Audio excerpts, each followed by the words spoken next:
तो दोस्तों फिर से हम लोग आज 9th क्लास का हिंदी का ऑब्जेक्टिव, ठीक है, देखेंगे।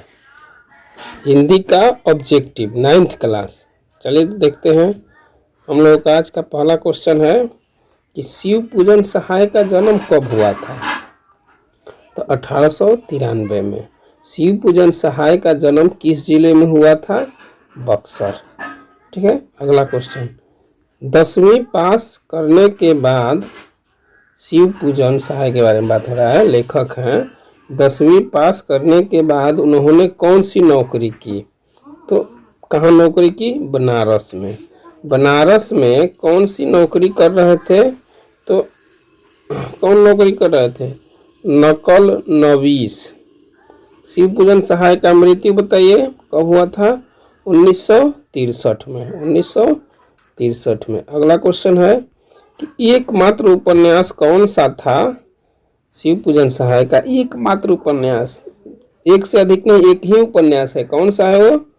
देहाती दुनिया। उनका नाम था उपन्यास का देहाती दुनिया। शिव पूजन सहाय की रचनावली कितने खंडों में थी? तो 4 खंडों में। अगला देखते हैं कि जो कहानी है अभी फिलहाल, क्या कहानी का नाम है? कहानी का प्लॉट। ठीक है। इस कहानी में लेखक ने किसका स्थान निर्धारित किया है? तो नारी का। ठीक है। कहानी थोड़ा सा सुन लेते हैं। इस कहानी में एक दरोगा जी होते हैं और एक मुंशी जी होते हैं। दरोगा जी रियल लाइफ में, नाम ही नहीं था, रियल लाइफ में भी वो दरोगा के पद पे होते हैं। उनके पास एक घोड़ी है, घोड़ी का नाम है जादू की पुड़िया। ठीक है। तो क्या होता है, दरोगा जी जब तक नौकरी करते हैं और घर पे पैसा भेजते हैं, तब तक उनके भाई जो मुंशी जी थे वो पैसे को खूब उड़ाते थे। मतलब जब तक दरोगा जी रहते थे तब तक मुंशी जी के यहाँ घी के दिए जलते थे। मतलब पैसा खूब उड़ाना। घी के दिए जलाने का मतलब ऐश में जीवन जीना। ठीक है। तो क्या होता है, मुंशी दरोगा जी मर जाते हैं। तो दरोगा जी के मरने के बाद उन दोनों तो पैसा कोई बचाए नहीं थे। तो मरने के बाद उनकी जो क्रियाक्रम हुआ मुंशी जी किए, तो उनकी घोड़ी जो थी ना, जिनका नाम जादू की पुड़िया था, उसे बेचकर मुंशी जी दरोगा जी से उत्तीर्ण हुए। तब दरोगा जी के मरने के बाद मुंशी जी के ऊपर गरीबी छा गई और उसी गरीबी में एक लड़की का मुंशी जी के यहाँ जन्म हुआ, जो अपने भाग्य किस्मत से जन्म ली। ठीक है। और जब लड़की का जन्म हुआ तो जन्म के कुछ ही समय बाद मुंशी जी की पत्नी का क्या हो गया? देहांत हो गया। इस प्रकार घर में 2 लोग बचे, एक मुंशी जी और एक उनकी लड़की। लड़की का नाम लेखक इस कहानी में भगजोगनी रखा है, क्योंकि लेखक के अनुसार वो अपने भाग से क्या हुई थी? जन्म ली थी। हाँ, तो क्या होता है, मुंशी वो लड़की एक एक दाना के लिए मोहताज हो गई। ठीक है। तो भिक्षा मांग कर लाती थी, तो पिताजी और बेटी दोनों लोग खाते थे।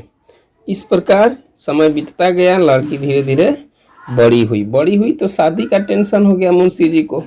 मुंशी जी को के पास तो पैसा था नहीं। किसी तरह वह एक बूढ़े से भगजोगनी की शादी किए। ठीक है। शादी करने के बाद क्या हुआ, कुछ समय बाद भगजोगनी के जो बूढ़े हस्बैंड थे वो एक्सपायर कर जाते हैं। एक्सपायर करने के बाद भगजोगनी का एक सौतेला बेटा होता है। उसी बेटे से भगजोगनी स्वयं अपनी शादी कर लेती है। मतलब सोचिए कि यह समाज के लिए कितना दर्दनाक घटना है कि एक माँ अपने ही बेटे से शादी की। ठीक है। यह किसका रीजन है? देखिए, इसमें एक लोगों की गलती नहीं है, हमारे समाज का भी गलती है। जो लड़कियों की शादी के लिए दहेज सब लेना देना परंपरा जो चालू है, इसमें सब जिम्मेदार है। ठीक है। चलते हैं अगला क्वेश्चन। कौन सा आंदोलन के बाद उन्होंने सरकारी नौकरी से त्याग दे दिया? ठीक है। तो असहयोग आंदोलन जब हुआ तो उसमें, असहयोग आंदोलन कब हुआ? इतिहास का क्वेश्चन है, बता देते हैं। 1900 1920 ईस्वी से 1922 ईस्वी तक चला। ठीक है, 1920 में असहयोग आंदोलन शुरू हुआ, जिसमें महात्मा गांधी बोले थे कि अब हम लोग अंग्रेजों की सहयोग नहीं करेंगे। उसी के समर्थन में शिवपूजन सहाय भी क्या किए, अपना नौकरी से त्याग पत्र दे दिया। ठीक है, अगला क्वेश्चन देखते हैं। शिवपूजन सहाय के समय, शिवपूजन सहाय अपने समय के कैसे व्यक्ति थे, बताइए। शिवपूजन सहाय अपने समय के लोकप्रिय और सम्मानित व्यक्ति थे। उन्होंने किस प्रतिष्ठा पत्रकारिताओं में संपादन किया? शिवपूजन सहाय की बात हो रहा है तो हिमालय। अगला क्वेश्चन है कि हिंदी की प्रतिष्ठित पत्रिका के कौन से संपादक मंडल में थे? तो मतवाला। कौन से मंडल में? मतवाला। चलिए अगला क्वेश्चन देखते हैं। अगला क्वेश्चन है कि कौन सी राष्ट्रभाषा परिषद उसकी कल्पना का साकार रूप है? तो बिहार। राष्ट्रभाषा परिषद की कल्पना का साकार रूप बिहार। शिवपूजन सहाय के रचनावली कहाँ से प्रकाशित की गई है? पटना से। कहाँ से? तो पटना से। अपने कौन से बेटे की पत्नी बनने पर दुर्भाग्य स्वीकार करती है? तो सौतेले बेटे। सभी कहानी जो बताए हैं ना, अब उसी पे क्वेश्चन आ रहा है। कहानी के प्लॉट का लेखक कौन है, बताइए। अभी आया क्वेश्चन। तो शिवपूजन सहाय। कौन लेखक है? शिवपूजन सहाय। अगला क्वेश्चन देखते हैं। तिलक दहेज के जमाने में किसको पैदा करना मूर्खता है? तो लड़की, बेटी। बेटी को पैदा करना इस जमाने में मूर्खता है। अगला, मुंशी जी की पुत्री का क्या नाम था? तो भगजोगनी। मुंशी जी की पुत्री का क्या नाम था? भगजोगनी। अभी बताया कहानी वही है। ठीक है, अगला क्वेश्चन देखते हैं कि दरोगा जी की बारूद की पुड़िया थी। बारूद की पुड़िया कौन थी? बारूद की पुड़िया। देखिए हम जादू की पुड़िया बोले हैं, नहीं, बारूद की पुड़िया कौन थी? घोड़ी। सुंदरता में भगजोगनी अंधेरे घर में क्या थी? दीपक। ठीक है, उजाला, दीपक। ठीक है, दरोगा जी के जमाने में मुंशी जी खूब किस चीज के दिए जलाए? तो घी के। किस चीज के दिए जलाए थे? घी के। इस युग में क्या प्रबल हो रही है? तो अबला। क्या प्रबल हो रही है? अबला। ठीक है, अगला क्वेश्चन देखते हैं। बुढ़ापे में दरोगा जी को क्या पैदा हुआ भाई? तो लड़की, जिसका नाम लेखक भगजोगनी रखा। ठीक है, थानेदार की कमाई और किसका तपना दोनों बराबर है? तो फूस का। थानेदार की कमाई और फूस का तापना दोनों क्या है? बराबर है। शिवपूजन सहाय किस विषय के लेखक थे? किस विषय के लेखक थे? तो हिंदी तथा साहित्य। हिंदी तथा साहित्य का। तिलक दहेज क्रूरता का शिकार कौन हुआ? तिलक दहेज क्रूरता का शिकार कौन हुआ? भगजोगनी। ठीक है, अगला क्वेश्चन देखते। कहानी का प्लॉट शीर्षक में क्या है? तो इस कहानी का प्लॉट कहानी है। क्या है कहानी का प्लॉट? कहानी है, कुछ नहीं है। कहानी का प्लॉट कहानी है। अगला क्वेश्चन देखते हैं कि मुंशी जी के बड़े भाई किस पद पर कार्य करते हुए मर गए? तो दरोगा के पद पे। ठीक है, उनका दरोगा जी नाम भी था, दरोगा थे भी। कुछ लोगों के कथा अनुसार गरीब घर की लड़की कैसी होती है? गरीब घर की लड़की चटोर व कंजूस होती है। ठीक है, कुछ लोगों के अनुसार, सबके अनुसार नहीं। अंत में भगजोगनी। अगला क्वेश्चन है 30 नंबर कि अंत में भगजोगनी किसकी पत्नी बनकर जीती रही? तो अपने सौतेले पुत्र की। देखिए आ गया ना, भगजोगनी का सौंदर्य किसका स्वर्गीय धन बना हुआ है? तो उसके वर्तमान नवयुवक पति का। अगला क्वेश्चन है कि दरोगा जी किसकी मोहब्बत से दरोगा के पद पर ही रह गए? किसकी मोहब्बत से? तो 7 रुपए की घोड़ी के। अगर घोड़ी नहीं होती तो दरोगा जी शायद किसी और पद पे जाते, लेकिन घोड़ी के चलते वो उसी पद पे क्या हो गए? रह गए। अगला क्वेश्चन है कि मुंशी जी ने क्या बेचकर दरोगा जी से उत्तीर्ण हुए? तो बताइए, उनकी घोड़ी, कीमती तुर्की घोड़ी, घोड़ी को बेचकर मुंशी जी क्या हुए? उत्तीर्ण हुए दरोगा जी से। मुंशी जी की किस्मत पर कैसी मार पड़ी? तो दुहरी मार पड़ी। क्यों? क्योंकि वो गरीब हो गए। भाई दरोगा जी की मृत्यु के बाद मुंशी जी किसको वर्णनातीत है? तो गरीबी को। किसको वर्णनातीत है? गरीबी को। तो क्वेश्चन एक चैप्टर खत्म हो गया, दूसरा चैप्टर देखते हैं। चलिए दूसरा चैप्टर भी देख लेते हैं। राजेंद्र प्रसाद का जन्म कब हुआ? तो बताइए, राजेंद्र प्रसाद का जन्म कब हुआ? ये भारत के क्या थे राजेंद्र प्रसाद? प्रथम राष्ट्रपति थे, जो बिहार में इनका जन्म हुआ। और इनका जन्म हुआ 1884 में। 1884 में बिहार में हुआ। कहाँ हुआ था राजेंद्र प्रसाद का जन्म? बिहार में, जो भारत के प्रथम राष्ट्रपति थे। ठीक है, अगला क्वेश्चन है कि उनका जन्म किस जिले में हुआ? उनका जन्म किस जिले में हुआ? तो सारण जिला, बिहार। सारण जिला, बिहार। अगला क्वेश्चन है कि उनका जन्म किस गांव में हुआ? ठीक है, उनका जन्म किस गांव में हुआ? तो जीरादेई। उनका जन्म किस गांव में हुआ? तो जीरादेई। देखिए ये नहीं बुझा रहा है तो लिख दे रहे हैं, जीरादेई। ठीक है, अगला, उनके पिता का क्या नाम था? राजेंद्र प्रसाद के पिता का क्या नाम था? बताइए।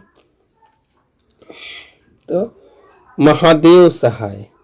उनके पिता का क्या नाम था? महादेव सहाय। राजेंद्र प्रसाद किस विषय के अच्छे जानकार थे? बताइए, राजेंद्र प्रसाद किस विषय के अच्छे जानकार थे? तो फारसी एवं संस्कृत के। फारसी एवं संस्कृत के अच्छे क्या थे? जानकार थे। अगला क्वेश्चन देखते हैं कि सॉरी यार, अगला क्वेश्चन देखते हैं कि वे किसके शौकीन थे? देखिए नीचे छूट गया शायद, यहाँ पे, वे किसका शौकीन थे? राजेंद्र प्रसाद किस चीज का शौकीन थे? आंसर यहाँ है कि वे पहलवानी और घुड़सवारी के क्या थे? शौकीन थे राजेंद्र प्रसाद। ठीक है, अगला क्वेश्चन देखते हैं, उनकी मृत्यु कब हुई? राजेंद्र प्रसाद की मृत्यु कब हुई? बताइए। राजेंद्र प्रसाद की मृत्यु 28 फरवरी 1963 को हुई।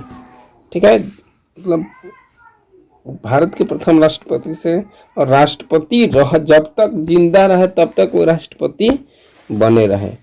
सबसे पहले उनका नामांकन, मतलब राजेंद्र प्रसाद का नामांकन कहाँ हुआ? तो छपरा में। कहाँ पे नामांकन हुआ, एडमिशन हुआ उनका? छपरा में। सबसे पहले उनको उनकी पढ़ाई कौन से स्कूल में हुआ? तो हाई स्कूल में। कहाँ हुआ? हाई स्कूल में। हाई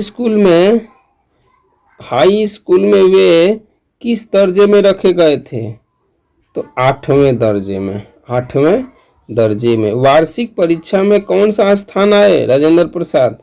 प्रथम। राजेंद्र प्रसाद को ऐसा कहा जाता है कि राजेंद्र प्रसाद का इतना नंबर आया कि एग्जाम, मतलब ऐसा एग्जाम में लिखे थे कि एग्जामिनर लिखा, कॉपी चेक करने वाला, कि परीक्षार्थी को शिक्षक से भी अधिक ज्ञान है। ठीक है, ऐसा कहने मतलब सुनने को आता है। अगला क्वेश्चन देखते हैं कि विद्यालय के प्राचार्य ने प्राप्तांक में क्या हो गए थे? तो प्रसन्न हो गए थे। अगला क्वेश्चन है कि प्राचार्य में ने उनको कैसी प्रोन्नति दी? दोहरी प्रोन्नति दी। दोहरा मतलब समझ रहे हैं ना, 8वां से दोहरा। वे किस वर्ष मैट्रिक परीक्षा पास किए थे? 1902 में। मैट्रिक परीक्षा में वे कौन सा स्थान प्राप्त किए थे? प्रथम। मैट्रिक परीक्षा में वे कौन से विद्यालय से किए थे? तो कलकत्ता से वो क्या किए थे? मैट्रिक परीक्षा किए थे। ठीक है, वे कलकत्ता कोर्ट के वकील कब बने? 1911 में। 1911 में। अगला क्वेश्चन देखते हैं 53 कि 1916 में वे वकालत करने के लिए कहाँ गए? 1916 में। तो पटना। कलकत्ता से पटना। 1911 में कलकत्ता में थे, 1916 में पटना आ गए। वे संविधान सभा के कौन से अस्थायी अध्यक्ष बने? तो प्रथम अस्थायी कहेगा, संविधान सभा के प्रथम अस्थायी अध्यक्ष कौन थे? राजेंद्र प्रसाद। चलिए अगला, भारतीय गणतंत्र के कौन सा स्थान राष्ट्रपिता का हुआ? तो प्रथम। राष्ट्रपति का हुआ तो प्रथम, ठीक है। प्रथम व्यक्ति, प्रथम नागरिक भारत का राष्ट्रपति को कहा जाता है, ठीक है। अगला क्वेश्चन देखते हैं, जब वे छात्र थे तो उनके जीवन की महत्वपूर्ण घटना क्या था? तो बंग भंग आंदोलन, बंग भंग आंदोलन। अगला क्वेश्चन देखते हैं 57 क्वेश्चन देखते हैं कि महेश नारायण और सच्चिदानंद सिन्हा का सहारा पाकर किसकी स्थापना हुआ? तो बिहार स्टूडेंट कॉन्फ्रेंस। अगला क्वेश्चन है कि इस पाठ, जो भी पाठ है, तत्कालीन किस व्यवस्था की हो झोंक पेश करती है? किस व्यवस्था की? तो शिक्षा। नालंदा जो पाठ है शिक्षा पर आधारित है। अगला क्वेश्चन है कि हमारे प्राचीन भारतीय शिक्षा व विद्या केंद्रों में कौन सा स्वरूप दिखाई पड़ता है? तो महानतम।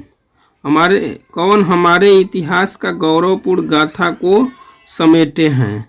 नालंदा। राजेंद्र प्रसाद स्वतंत्र भारत के प्रथम क्या थे? पता है ना, राष्ट्रपति, ठीक है। अगला क्वेश्चन देखते हैं, वर्तमान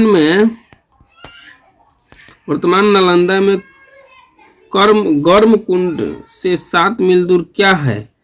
तो राजगृह। नालंदा के खंडहर प्रदेश के किस जिले में है? तो नालंदा में। किस सम्राट के समय युआन चांग इस देश में आया था? तो हर्षवर्धन। नालंदा के तंत्र विद्या के कौन से प्रमुख आचार्य तिब्बत गए थे? तो कमलजीत। साहित्य और धर्म के अतिरिक्त नालंदा में कौन सा केंद्र था? तो कला। महावीर ने नालंदा में कितने दिनों तक वर्षावध किया था? तो 14 दिन तक। महावीर 14 दिन तक नालंदा में रहे थे। मगध की प्राचीन राजधानी का क्या नाम था? तो वैभार। मगध की राजधानी कहाँ बसी? तो गिरिब्रज। मगध की राजधानी कितने पर्वतों के बीच बसी है? तो 5 पर्वतों के बीच बसी है। कितने पर्वतों के बीच बसी है? 5 पर्वतों के बीच बसी है। फाहियान कहाँ का यात्री था? तो जब फाहियान चीन का यात्री था, ठीक है। जापान एक गलती दे रहा है। फाहियान कहाँ का यात्री था? फाहियान चीन का यात्री था। देखिए बी आंसर होगा, यहाँ पे बी कर दीजिए, ठीक है। फाहियान कहाँ का यात्री था? तो चीन का। अगला क्वेश्चन देखते हैं, भारत के पुरातन विद्यापीठ गद्य कौन सी विद्या है? तो ये क्या है? निबंध है। नालंदा जो लिखा गया है ये क्या है? निबंध है। नालंदा कहाँ के इतिहास का गौरव गाथा को समेटे हुए हैं? तो भारत के। नालंदा किस प्रदेश में अवस्थित है? मतलब किस प्रदेश में है? तो बिहार में। अगला क्वेश्चन देखते हैं कि नालंदा का जन्म किसके उद्धार दान से हुआ था? तो वहाँ के तत्कालीन जनता के, मतलब नालंदा जो बना किसके दान से हुआ? तो जनता के द्वारा। युआनचांग कहा था यह देश जन्मभूमि है? किसकी जन्मभूमि है? तो भगवान बुद्ध की, युआनचांग के द्वारा, ठीक है, जन्मभूमि है, ठीक है। नालंदा किसके जन्म और परिनिर्वाण का स्थान रहा? तो क्वेश्चन है 77 कि नालंदा किसके जन्म और परिनिर्वाण का स्थान रहा? तो किसके जन्म और स्थान रहा बताइए? तो सारीपुल का। नालंदा प्रधान रूप से किस धर्म और दर्शन के ज्ञान प्रदान से जुड़ा था? तो बौद्ध धर्म। बुद्ध के समय नालंदा में क्या था? बुद्ध के समय नालंदा में क्या था? शांति स्तूप। ठीक है। महावीर और मेखली पुत्र गोसाल की भेंट किस उपनाम से हुई? तो नालंदा में। कहाँ पे हुआ? उपग्राम में। तो नालंदा में, महावीर और मेखली पुत्र। भारत का पुरातन विद्यापीठ नालंदा, पाठ के लेखक कौन है? तो राजेंद्र प्रसाद। अब यहाँ देखिए नालंदा विश्वविद्यालय, यहाँ देखिए लिख देते हैं आप लोगों को कन्फर्म हो जाए। नालंदा विश्वविद्यालय किसने बनाया था? बनाया कहेगा तो कुमार गुप्त प्रथम। कुमार गुप्त प्रथम। अब उसको बनाया था, क्या किया था भाई? बनाया कुमार गुप्त प्रथम। किसको? नालंदा विश्वविद्यालय को। ठीक है। नालंदा विश्वविद्यालय को किसने बर्बाद किया, नष्ट किया या जला दिया? ठीक है। तो उसका नाम था बख्तियार खिलजी। तो दोस्तों 1 और 2 चैप्टर देख लिए और इसके आगे और देखेंगे। ठीक है। Thank you for watching this video. हाँ, थैंक यू।